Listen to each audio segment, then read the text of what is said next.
두 사람만 모여도 서열을 정하려고 한다는 말이 있듯이 사람들은 서로 비교하고 경쟁하면서 상대방보다 앞서려는 본능이 있는데 이거는 죄악된 본능입니다. 이런 성향이 사람에 대한 편견과 차별을 만들어냅니다. 우리가 살아가는 세상에는 다양한 편견과 차별이 있습니다. 직업 때문에, 사회적인 지위 때문에, 갖고 있는 재산 때문에, 또 능력과 실력 때문에 사람들을 편견을 갖고 바라보고 차별합니다. 미국 같은 경우는 백인과 흑인 간의 갈등이 오랜 역사 속에 지속되어 왔습니다. 지금도 차별이 있습니다. 우리나라는 그에 못지않게 망국병이라고 하는 지방색이 있습니다. 경상도 출신, 전라도 출신. 그런데 이런 편견과 차별이 교회 안에서조차 극복되지 못하는 안타까운 일들이 있습니다. 여러분들 미국에 가시면요, 여러분들 얼마나 우스꽝스럽습니까? 백인들만 모여서 예배하는 교회가 있고 흑인들만 모여서 예배하는 교회가 있습니다. 여러분 우리나라도 대구에 가가지고 광주 출신 목회자 찾기가 쉽지 않습니다. 광주에 가보십시오. 대구 출신 목회자 찾기가 쉽지 않아요. 교회도 이 편견과 차별에 휘둘리고 있는 거죠. 우리나라가 무역 규모로는 이제 세계 8위, 어떤 때는 9위도 하고 10위, 적어도 세계 10위 안에 드는 경제대국이지만 이런 경제대국에 걸맞지 않는 부끄러운 성적표를 갖고 있는 것 아십니까? 우리 교회는 조금 그래도 극복이 되긴 했지만 장애인들에 대한 차별, 조선족들에 대한 차별, 탈북민에 대한 차별, 특별히 OECD 국가들 중에 경제 대국인 이런 대한민국, 그래도 세계를 선도하는 나라들이 다 편입되어 있는 OECD 국가들 중에 입양아들을 지금도 해외로 수출하는 유일한 나라가 대한민국인 것 아십니까? 너무나 혈연주의가 강하다 보니까 이런저런 아픔을 갖고 있는 자녀들을 자국민들이 수용을 못해요. 그래서 다 해외로 팔려나가는데 지금도 미국으로 해외 입양돼 갖고 팔려나가는 이 퍼센테이지는 전 세계 1위 아니면 2위입니다. 참 부끄러운 성적표죠. 지난해 통계를 보니까 우리나라에 들어와 있는 체류 외국인이 250만 명이 넘었습니다. 우리나라 인구의 5% 이상이 외국인인데 특별히 피부 색깔로 아직도 편견과 차별이 우리나라에 존재합니다. 특별히 아프리카 출신들, 동남아에서 오신 특별히 외국인 노동자들, 얼마나 편견과 차별을 갖고 대하는지 몰라요. 근데 여러분들 보세요. 어떤 사람이 누군가로부터 차별받는다는 느낌을 받으면 그런 차별하는 사람으로부터 복음을 들을 마음이 생기겠습니까? 안 생기겠습니까? 이 편견과 차별은요, 복음이 땅끝까지 전해지는데 최대 방해물이고 걸림돌입니다. 오늘 이 시간 말씀을 듣는 분들, 내 마음속에, 내 생각 속에 뿌리를 내리고 있는 편견과 차별은 어떤 것들이 있는지 한번 점검해 보시면서 이 말씀이 끝나는 동시에 성령의 불로 여러분들 마음속 깊이 뿌리를 내리고 있던 모든 편견과 차별을 다 불로 태워버릴 수 있는 그런 은혜가 있기를 주의 이름으로 축복합니다. 오늘 초대 예루살렘 교회에도 아주 지독한 편견과 차별이 있었습니다. 특별히 이방인들에 관한 것이었습니다. 여러분 사도행전의 주제가 뭡니까? 사도행전 1장 8절의 말씀처럼 오직 성령이 너희에게 임하시면 너희가 권능을 받아서 예루살렘과 온 유대와 사마리아와 땅끝까지 이르러 내 복음의 증인이 되라. 오순절 성령 강림 사건을 통해서 성령의 충만함을 입은 초대 예루살렘 교회 유대인 성도들이 복음을 힘있게 전했습니다. 한 번의 설교로 3,000명이 회심하고 돌아오고 5,000명이 회심하고 돌아오는 그런 역사가 나타났습니다. 스데반 집사님의 순교와 또 뒤이은 박해로 인해서 위기가 닥치긴 했지만 오히려 위기를 기회로 삼아갖고 뿔뿔이 흩어진 성도들이 복음을 전하는 전화위복의 기회가 만들어지기도 했지만 이 복음이 초대 예루살렘 교회 지도자들로부터 유대인 성도들, 그 이방인들에 대한 편견들 때문에 도대체 유대 지역을 벗어나지 못하는 거예요. 유대인들에게만 복음을 전하지 이방인들에게 도무지 복음이 전해지지 않는 겁니다. 그러니까 땅끝까지 복음이 전해지는데 최대 걸림돌은 초대 예루살렘 교회 성도들이었던 유대인 신자들이 갖고 있던 이방인들에 대한 편견과 차별의식이 복음이 전파되는 데 있어서 최대 걸림돌이었다는 거죠. 그래서 오늘 우리가 다 읽진 않았지만 이 사도행전 10장의 사건은 유대인 신자들 마음속 깊이 뿌리를 받고 있던 이 지독한 이방인들에 대한 편견과 차별을 하나님께서 어떻게 해결하시는지를 우리들에게 보여주고 있습니다. 사실 유대인들의 선민의식에 근거한 이방인들의 편견과 차별은 우리가 생각하는 것보다 역사가 훨씬 더 오래됐습니다. 오늘 본문을 꼼꼼히 읽어보면 누가는 베드로가 묵고 있었던 그 지역을 통해서 이 이방인들에 대한 유대인들의 편견이 얼마나 오랜 역사를 갖고 있는지를 우리들에게 알려주고 있죠. 사도행전 10장 5절, 요나서 1장 3절 같이 한번 읽어보십니다. 내가 지금 사람들을 욥바에 보내어 베드로라는 시몬을 청하라. 요나가 여호와의 얼굴을 피하려고 일어나 다시스로 도망하려 하여 욥바로 내려갔더니 마침 다시스로 가는 배를 만난지라. 오늘 베드로 사도가 욥바에 있던 시몬의 집에 머물고 있었습니다. 그런데 역사를 거슬러 올라가 보면 이 욥바는 어떤 곳이었느냐?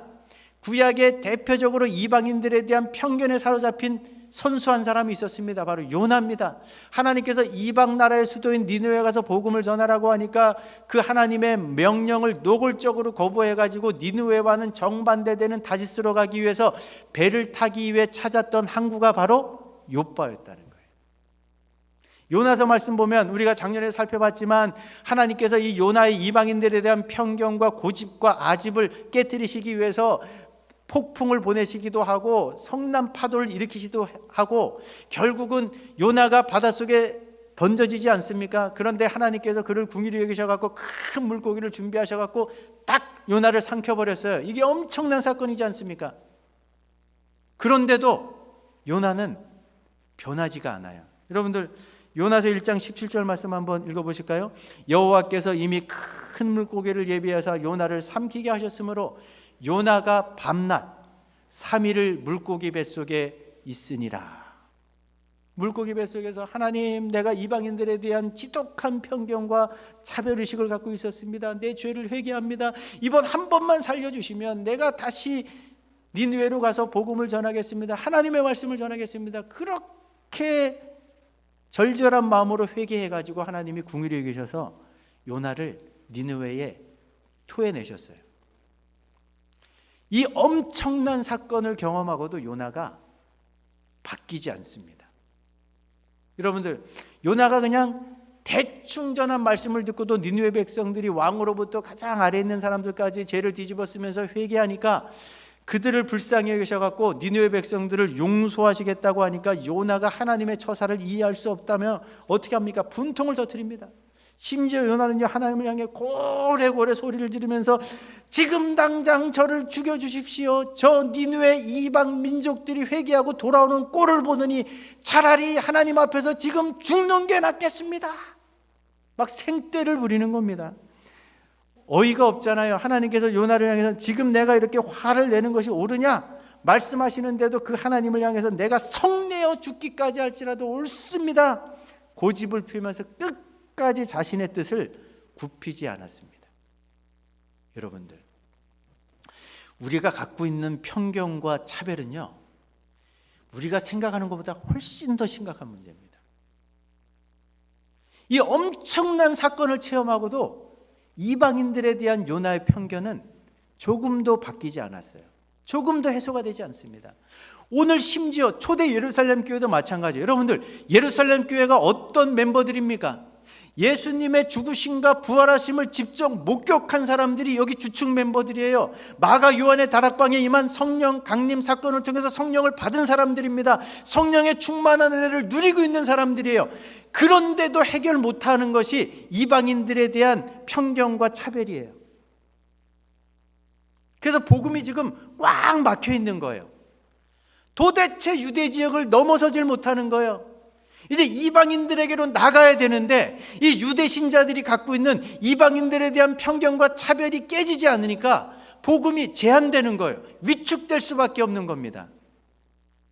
하나님께서 기다리셨는데도 해결이 안 되니까 오늘 사도행전 10장에서 하나님이 직접 나선 겁니다. 하나님의 개입은요 아주 신속하게 주도 면밀하게 이루어졌습니다. 여러분 사도행전 10장을 쭉 읽어보시면 고넬료가 이방인인데 갑자기 환상을 봅니다. 베드로를 초청해서 하나님의 말씀을 들으라는 환상을 받고 그냥 자기 부하 3명을 그 욥바로 내려보내잖아요. 근데 그 다음날 베드로가 기도하는 가운데 우리가 잘 알고 있는 보자기 환상을 보잖아요. 하늘로부터 보자기가 내려오는데 그 안에 보니까 율법이 규정하는 정결한 짐승과 부정한 짐승이 함께 담겨져 있는데 하늘로부터 소리가 들려옵니다. 이 짐승을 잡아먹으라. 유대인이었던 베드로가 주여 그럴 수 없습니다. 저는 부정한 것을 먹어본 적도 없고 먹을 수도 없습니다. 이렇게 막 고집을 피웁니다. 그러니까 하나님께서 두 번째 분명한 말씀을 들려주시잖아요. 내가 깨끗하게 한 것을 너가 속되다고 말하지 말아라. 3번씩이나 똑같은 보자기 환상이 보여지고 난 다음에 이 환상의 의미가 무엇인지를 생각할 바로 그때 기가 막힌 타임에 그 고넬료가 보낸 3사람이 베드로가 머물고 있던 집을 두드리잖아요. 자초지정을 듣고 그 다음날 가이사랴의 고넬료의 집에 가보니까 그 고넬료뿐만 아니라 가족들, 친족들, 가까운 지인들을 다 불러 모아놨습니다. 베드로가 복음을 전했을 때 하나님께서 마가 요한의 다락방에 모였던 유대인들에게 부어주셨던 똑같은 성령을 고넬료 집에 모여있던 모든 이방인들에게 똑같이 부어주시는 거예요. 이것을 통해서 하나님은 더 이상 유대인과 이방인들의 차별은 없다. 이제는 복음을 받아들이고 예수 그리스도를 믿는 모든 사람들은 새로운 하나님의 백성이다. 똑같은 새로운 하나님의 백성의 공동체인 교회의 정회원이다. 이 사실을 하나님께서 이 성령을 부어주시는 사건을 통해서 보여주신 겁니다. 깨닫게 해주신 거예요. 이 유대인과 이방인 사이의 그 오래된 편견과 차별과 적대감의 담이 무너지는 데는 3일밖에 걸리지 않았습니다. 여러분들 사도행전 10장 9절, 23절, 24절 같이 한번 읽어보실까요? 베드로가 기도하려고 지붕에 올라가니 그 시각은 제6시라. 이게 첫째 날입니다. 베드로가 불러들여 유숙하게 하니라. 이튿날, 둘째 날이죠. 일어나 그들과 함께 갈새 욥바에서 온 어떤 형제들도 함께 가니라. 이튿날, 셋째 날입니다. 가이사랴에 들어가니 고넬료가 그의 친척과 가까운 친구들을 모아 기다리더니 하나님께서 유대인 신자들에게 보내주셨던 똑같은 성령을 예수 믿고 믿음으로 예수님을 영접하는 이방인 신자들에게 똑같이 부어주셔갖고 이 유대인과 이방인 사이의 장벽을 허무는 데는 딱 3일밖에 안 걸렸습니다. 그런데 이방인 신자들을 새로운 하나님의 백성의 정회원으로 유대 신자들이 받아들이기까지는 해결돼야 되는 문제가 있었습니다. 이것 때문에 시간이 조금 더 걸렸어요. 어떤 문제냐면 이방인 신자들이 예수님을 믿고 믿음으로 고백할 때 성령이 임했다면 나중에 베드로가 그 보고를 했을 때 예루살렘 교회 성도들이 그건 받아들였어요. 만약에 복음을 통해서 믿음을 고백할 때 성령이 이방인들에게도 임했다면 이방인들에게도 하나님께서 우리와 똑같은 생명과 구원을 주셨다는 사실은 부인할 수가 없었어요. 그런데 남은 한 가지 과제가 뭐냐? 그러면 이방인 신자들은 우리가 조상 대대로 지켜왔던 이 할례와 상관없이 율법의 규정과 상관없이 우리와 똑같은 새로운 하나님의 백성이 될 수 있는 것인가? 교회의 정회원의 멤버십을 가질 수 있는 것인가? 이런 부분에 있어서 아직 확신이 들지가 않은 거예요. 그러니까 이 유대 이방인들에 대한 편견과 차별이 극복되기 위해서는 보다 확실한 토대와 근거가 필요했습니다. 뭔가 새로운 게 필요한 건 아니에요. 근데 이 초대 예루살렘 교회 성도들의 이런 모습이 오늘 저와 여러분들의 모습 가운데도 똑같이 나타납니다. 예루살렘 교회 성도들이 그랬던 것처럼 우리도 예수님을 믿고 있습니다. 믿으시죠? 초대 예루살렘 교회 성도들이 그랬던 것처럼 우리도 성령을 받았습니다. 성령 받아서 회심한 사람들이에요. 그런데 성령의 은혜 가운데 살아가는 우리들도 시대적, 문화적인 혹은 또 개인적인 어떤 상황에 따라서 내 마음에 뿌리를 내리고 있는 편견이 있어요. 차별이 있어요. 이게 복음의 걸림돌이에요. 왜 이런 일들이 벌어질까요? 이 문제를 하나님께서 어떻게 해결하실까요? 사실은 초대 예루살렘 교회 성도들이 예수님도 믿었어요. 부활도 목격했어요. 성령도 받았어요. 성령으로도 충만해요. 복음의 역사가 나타나요.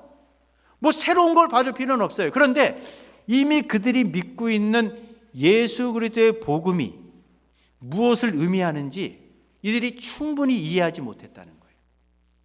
우리도 마찬가지입니다. 우리 삶 가운데 때때로 말은 하지 않지만 내 삶의 은연중에 드러나는 편견과 차별이 깨지려고 하면 우리를 구원에 이르게 한 예수 그리스도의 복음에 담겨있는 능력이 무엇인지를 우리가 알아야 됩니다. 여러분들, 이미 바울이 에베소의 말씀을 통해서 예수의 복음 안에 어떤 능력이 담겨있는지 에베소 2장 13절 14절에서 이렇게 이야기하고 있죠. 같이 한번 읽어보실까요? 이제는 그리스도를 통해 유대인과 이방인이 하나님 안에서 하나가 되었습니다. 이전에는 마치 둘 사이에 벽이 가로놓여 있는 것 같았으나 예수 그리스도는 자신의 몸을 내어주심으로써 그 미움의 벽을 허물어뜨리셨습니다. 여러분들, 이미 우리가 믿음으로 고백하고 있는 예수 그리스도의 복음 안에 어떤 능력이 담겨 있다는 거예요. 여러분들, 에베소 2장 말씀 보면 이 정도의 능력이 아니에요. 아무도 해결할 수 없었던 하나님과 인간 사이를 가로막고 있는 죄의 담까지 허물어 버린 게 복음의 능력인 줄로 믿으시기 바랍니다. 예수님이 십자가에 달려 돌아가셨을 때 그 하나님과 인간 사이를 가로막고 있던 지성소로 들어가는 그 문에 쳐져 있던 휘장이 위에서부터 아래로부터 쫙 갈라지지 않았습니까? 아무도 하나님과 인간 사이를 가로막고 있는 죄의 담을 무너뜨린 사람은 없어요. 이 문제를 해결할 수 있었던 사람은 없어요. 그런데 예수님께서 당신의 십자가를 통해서 하나님과 인간 사이를 가로막고 있던 최대 장벽인 죄의 담을 허물어뜨리셨습니다. 이 담이 무너졌다면 인간과 인간 사이의 담을 허물어뜨리는 것은 문제가 되지 않아요. 예수님의 십자가를 통해서 유대인과 이방인 사이에 적대 감정을 갖고 서로 나뉘어져 있던, 서로를 분리시키던 이 담이 완벽하게 한 번에 무너진 줄로 믿으시기 바랍니다. 예수님은 이 놀라운 역사를 오늘 설교 제목으로 삼은 것처럼 딱 3일 만에 이 역사를 만들어내신 거예요. 여러분들 고린도전서 15장 3절 4절 같이 한번 읽어보실까요? 내가 받은 것을 먼저 너희에게 전하였노니 이는 성경대로 그리스도께서 우리 죄를 위하여 죽으시고 장사 지낸 바 되셨다가 성경대로 사흘 만에 다시 살아나셨다. 3일이면 충분하다는 이 3일은 어떤 기적을 말하는 게 아닙니다. 어떤 체험을 말하는 게 아니에요. 예수 그리스도 복음의 능력인 줄로 믿습니다. 십자가에 죽으시고 부활하신 3일 만에 완성하신 예수 그리스도의 복음의 능력 앞에 무너져 내리지 않을 담은 없습니다. 깨지지 못할 장벽은 없습니다. 우리가 오늘 이 시간 말씀을 들으면서 이 부분을 깊이 생각하셔야 돼요. 우리가 예수님을 믿는다고 고백은 하는데 내가 믿고 있는 예수 그리스도의 복음 안에 어떤 능력이 담겨져 있는가? 이 복음이 어떤 능력이길래 그 사람들의 정말 고래 심줄보다도 더 질기고 질긴 이 편견과 차별을 복음이 들어오면 그 모든 것들을 다 해소하고 그 모든 문제들을 해결할 수 있는 능력이 어떻게 나타나는 것인가? 여러분들, 진짜 복음이 어떤 사람에게 임하면요, 가장 먼저 깨닫게 되는 게 뭡니까? 다른 사람은 몰라도 나는 하나님 앞에서 죽을 수밖에 없는 죄인이라는 사실을 깨닫게 하는 게 복음입니다. 이 복음을 접하기 전에는 사람들이 어떤 생각을 갖고 있습니까? 자신의 심각한 영적 상태를 알지 못해. 그래서 내가 마음만 먹으면, 내가 결심만 하면 얼마든지 착하게, 선하게, 도덕적으로 의롭게 살 수 있다라고 착각하며 사는 사람들이 인생들입니다. 그러나 성경은 이야기합니다. 만물보다 심히 부패한 것이 인생들의 마음이다. 에레미야 선지자는 어떻게까지 이야기합니까? 흑인이 그 피부색을 바꿀 수 있겠는가? 표범이 그 반점을 없앨 수 있겠는가? 만약에 이것이 가능하다면 악을 행하는데 익숙한 너희도 선을 행할 수 있을 것이다. 뭘 말하는 겁니까? 하나님께서 보실 때 우리의 타락하고 부패한 본성은 너무나 심각한 상태였기 때문에 우리 스스로 이 죄의 문제를 해결할 능력 자체가 없다는 거예요. 개선의 여지가 없다는 겁니다.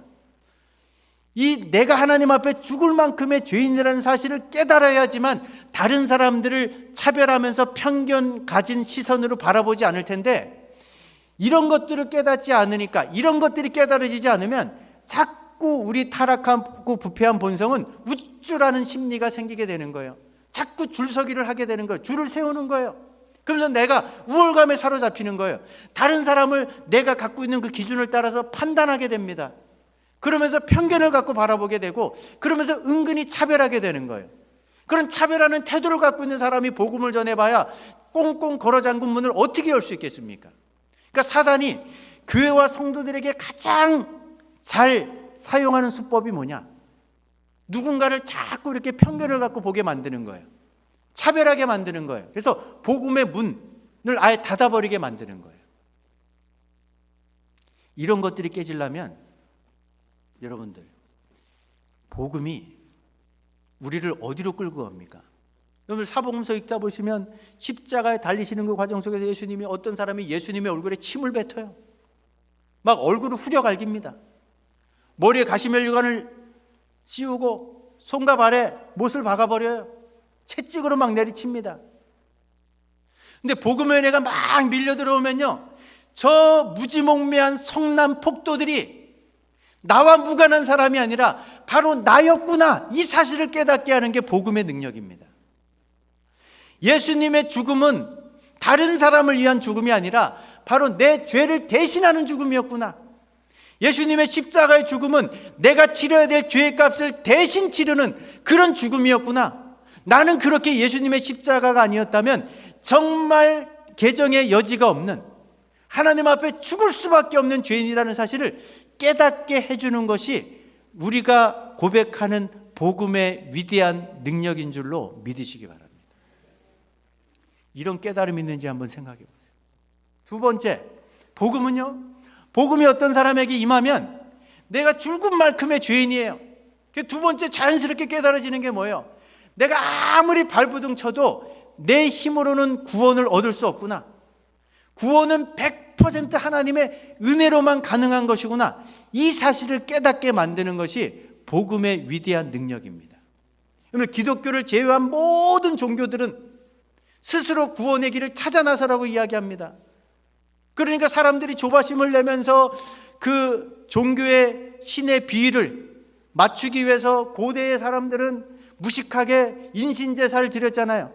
자기 자식, 가장 소중한 자식들을 제사로 바쳐 드리면서 자신의 충성심을 과시하는 거죠. 오늘날도 라마단 기간이 되면 무슬림들은 자기 몸을 자해해서 피를 낭자하게 이렇게 흘립니다. 왜? 자신의 충성심을 보이는 거예요. 극단적인 금욕의 삶을 살기도 합니다. 고행을 하기도 합니다. 그렇게 있는 힘 없는 힘 다 해가지고 힘쓰고 애써갖고 구원을 얻어보려고 하지만 죽는 마지막 순간까지 과연 신이 내 이 노력들을 받아줬는지를 확신하지 못한 채 생을 마감하고 마는 것이 다른 모든 종교의 공통점이에요. 근데 기독교는 근본적으로 어떤 차이가 있습니까? 기독교는요, 이미 바울이 로마서 3장에서 이야기하잖아요. 의인은 없나니 한 사람도 없다. 모든 사람이 죄를 범하였으며 하나님의 영광에 이르지 못했다. 어떻게 살아가는지 인생의 결말을 볼 필요도 없다는 거예요. 그 타락하고 부패한 본성, 그 사람 자체가 죄덩어리이기 때문에 너희들 스스로는 구원을 쟁취할 가능성이 단 1% 없다고 단정해버리고 선언해버리고 시작하잖아요. 이게 자연인들의 자존심을 얼마나 상하게 만드는 겁니까? 근데 복음은 정면 돌파라는 거예요. 너희들에게는 가능성 1%도 없다는 거예요. 그럼 어떻게 구원의 길을 찾을 수 있는가? 하나님께서 그 아들 예수님을 통해서 구원의 길을 마련해 놓으셨다고 말하는 종교가 유일하게 기독교입니다. 여러분들, 기독교를 제외하고 어떤 다른 종교에서 하나님이 이 땅에 사는 인생들을 구원하기 위해서 그 하늘의 영광스러운 자리를 버리고 이 땅에 천한 인간의 몸으로 내려왔다는 얘기를 기독교 외 다른 종교에서 어떻게 들어보셨습니까? 이 땅에 내려오신 하나님의 아들이 정말로 율법이 요구하는 모든 일을 다 성취하고 난 다음에 그 의로우신 분이 우리의 죄값을 대신해서 십자가를 지시고 우리의 죄의 값인 죽음의 값을 대신 치르시고 3일 만에 부활하심으로 우리를 위해 구원의 길을 활짝 열어놓았다고 이야기하는 종교는 기독교밖에 없는 거예요. 그래서 성경은 자신 있게 이야기하는 겁니다. 이 기독교의 복음만이, 예수 그리스도의 복음만이 남녀노소 빈부귀천할 것 없이 믿음으로 이 구원의 선물을 받아들이는 모든 자들의 것이 될 수 있다라고 이야기하고 있는 겁니다. 복음이 이걸 깨닫게 해주는 거예요. 이 복음을 통해서 아주 중요한 이 두 가지가 깨달아지면 그 복음의 은혜 가운데 사는 성도들의 삶 가운데 세 가지 삶의 열매가 나타날 수밖에 없습니다. 첫 번째는 겸손한 삶이에요. 이건 말로 겸손한 게 아니에요. 삶 자체가 겸손일 수밖에 없어요. 왜? 난 다른 사람들은 몰라요.